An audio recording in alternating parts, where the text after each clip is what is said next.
क्या आप जानते हैं कि एलिमेंट के बीच में प्यार कितना स्ट्रांग है? दोस्तों, यही प्यार डिसाइड करता है कि कौन सा बॉन्ड स्ट्रांग होगा, कौन सा मॉलिक्यूल स्टेबल होगा और दुनिया का डेंजरस अट्रैक्टिव कौन सा है। इलेक्ट्रोनेगेटिविटी का पीरियोडिक ट्रेंड क्या है? Across the period electronegative value का इंक्रीज हो रहा है। ये क्यों इंक्रीज होता है? Down the group electronegative value decrease हो रहा है। वो क्यों डिक्रीज हो रहा है? यानी कि top to bottom electronegative value decrease हो रहा है। वो क्यों डिक्रीज हो रहा है? इन सारे सवालों के जवाब जानेंगे आज की इस वीडियो में।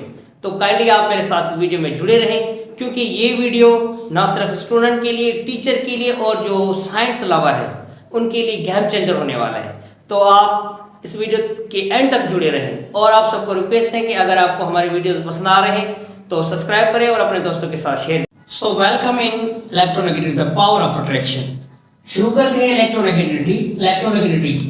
पहला सवाल ये है कि इलेक्ट्रोनेगेटिविटी किसने डिस्कवर किया? तो कॉन्सेप्ट जो इलेक्ट्रोनेगेटिविटी का है वो दिया था लाइनस पॉलिंग ने।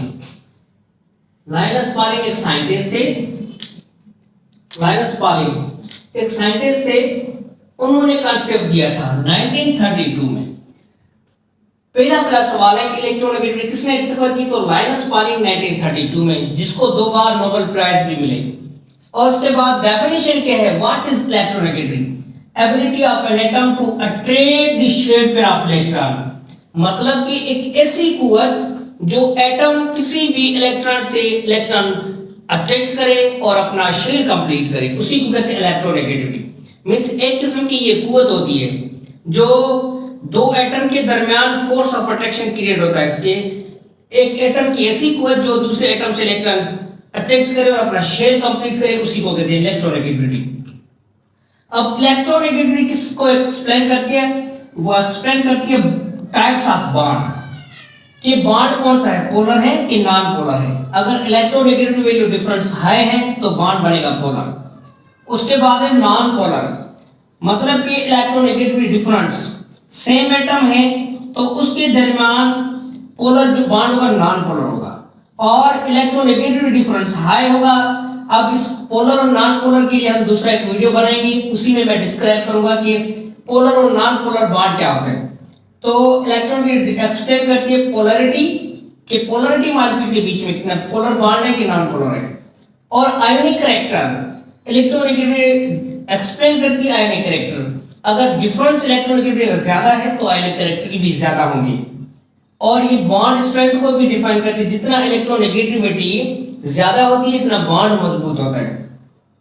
और शेप ऑफ मॉलिक्यूल ये एक्सप्लेन करता है कि मॉलिक्यूल की शेप भी क्या है। इलेक्ट्रोनेगेटिविटी एक्सप्लेन करती है कि मॉलिक्यूल की शेप क्या है। उसके बाद हाइड्रोजन बॉन्डिंग, इनको ये इलेक्ट्रोनेगेटिविटी डिफाइन करती है, इनको एक्सप्लेन करती है। अच्छा दोस्तों, तो मैंने ये कहा था इंट्रो में कि मोस्ट अट्रैक्टिव एलिमेंट कौन सा है पीरियोडिक टेबल में, सबसे ज्यादा इलेक्ट्रोनेगेटिविटी किसकी है? तो वो है फ्लोरीन। मोस्ट इलेक्ट्रोनेगेटिव, काफी बार ये एग्जाम में पूछा गया, हर एग्जाम में पूछा गया कि मोस्ट इलेक्ट्रोनेगेटिव एलिमेंट कौन सा है? तो पीरियोडिक टेबल में है फ्लोरीन, जिसका वैल्यू है इलेक्ट्रोनेगेटिव वैल्यू है 4। ये याद रखना, बहुत बार पूछा गया है।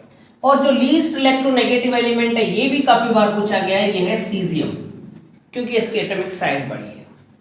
अब देखते हैं कि अब ये जिसके साथ जिसका इलेक्ट्रोनेगेटिव वैल्यू ज्यादा है उसका बॉन्ड मजबूत होगा। तो हाइड्रोजन फ्लोराइड इसका मजबूत है। इसका मतलब कि हम ऐसे लिख सकते हैं hydrogen fluoride greater than hydrogen chloride, greater than hydrogen bromide, greater than hydrogen iodide. तो ये देखिए, ये इलेक्ट्रोनेगेटिविटी ये जो है ये बॉन्ड ऑर्डर है। बॉन्ड ऑर्डर मतलब कि इलेक्ट्रोनेगेटिविटी डिसाइड करता है कि बॉन्ड ऑर्डर क्या है। इसका बॉन्ड मजबूत होगा क्योंकि फ्लोरीन की इलेक्ट्रोनेगेटिविटी ज्यादा है। उसके बाद chlorine, then hydrogen bromide and then iodide. अब देखते हैं कि पीरियोडिक ट्रेंड क्या है इलेक्ट्रोनेगेटिविटी का।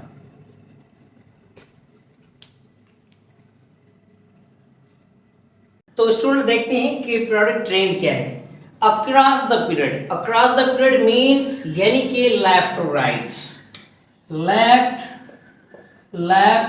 टू राइट, मतलब कि हम लेफ्ट टू राइट जाते हैं पीरियोडिक टेबल में तो न्यूक्लियर चार्ज इंक्रीज हो रहे हैं। न्यूक्लियर चार्ज इंक्रीज होने की वजह से इलेक्ट्रोनेगेटिविटी वैल्यू इंक्रीज हो रहा है। क्यों इंक्रीज हो रहा है? क्योंकि न्यूक्लियर चार्ज इंक्रीज हो रही है, न्यूक्लियर चार्ज इंक्रीज। अब देखिए इसका एटॉमिक नंबर 3, तो पहले शेल में 2 इलेक्ट्रॉन, दूसरे में पहले में 2 इलेक्ट्रॉन, दूसरे में 1 इलेक्ट्रॉन। फिर बेरिलियम का 4, पहले में 2 इलेक्ट्रॉन, दूसरे में 2 इलेक्ट्रॉन। साइज क्या हो रहा है? डिक्रीज, न्यूक्लियर चार्ज बढ़ रही है। फ्लोरीन का कितना एटॉमिक नंबर?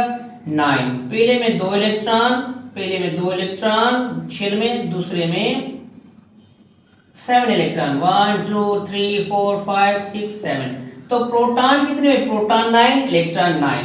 मतलब कि न्यूक्लियर चार्ज इंक्रीज होती है तो इलेक्ट्रोनेगेटिविटी इंक्रीज होती है। मतलब कि न्यूक्लियर चार्ज के इंक्रीज होने से एटॉमिक साइज डिक्रीज हो रही है, क्योंकि फोर्स ऑफ अट्रैक्शन ज्यादा हो रही है। तो electronegativity left to right across the period, ये सवाल काफी बार पूछा गया बोर्ड में कि across the period electronegative value क्या होता है। तो मैं आपको बताता हूं कि अक्रॉस द पीरियड या left to right electronegative value increase होता है, इलेक्ट्रोनेगेटिव वैल्यू इंक्रीज होता है क्योंकि एटॉमिक साइज या एटॉमिक रेडियस डिक्रीज हो रहा है और न्यूक्लियर चार्ज इंक्रीज हो रही है। अभी देखते हैं कि ग्रुप में ट्रेंड क्या है, along the top to bottom electronegative value क्या है। स्टूडेंट आप देखते हैं down the group value of electronegativity क्या हो रहा है। इलेक्ट्रोनेगेटिविटी का जो वैल्यू है वो down the group top to bottom क्या हो रहा है। Electronegativity value decrease down the group या top to bottom, top to bottom electronegativity decrease हो रहा है। अब रीजन क्या है, सबब क्या है? क्योंकि एटॉमिक रेडियस इंक्रीज हो रहा है। देखें अब ये हाइड्रोजन का एटॉमिक रेडियस छोटा, उसके बाद लिथियम का थोड़ा बड़ा, फिर सोडियम का क्या है? बड़ा।